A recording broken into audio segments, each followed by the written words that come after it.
Her şeyle karga tarlalar beğenmez, beğenmez. Dilsiz ağızsız bir gelin getirdi. Ay ay ay. Kaynanayla kayınbabayı da elinde. Yenmez be, yenmez ana vallah be. Yenmez hiç kimseyi be. Yenmez baba vallah be. Yenmez be, yenmez be. Yenmez ana vallah be. Yenmez be, yenmez be. Yenmez hiç kimseyi be. Yenmez.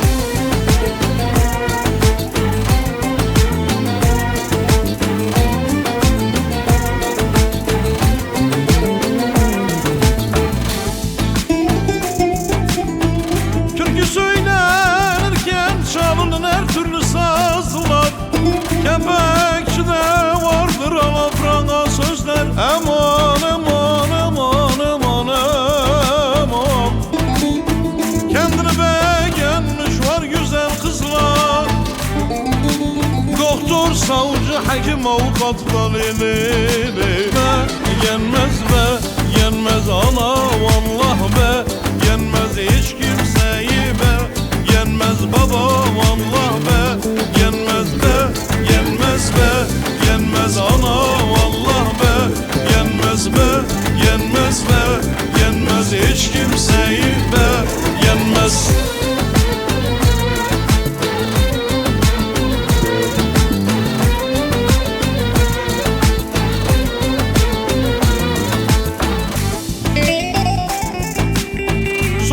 Pişman olur der gidin getirin öyleyse olsun. İster bir ayağı topal, ister iki gözü kör olsun, kör olsun.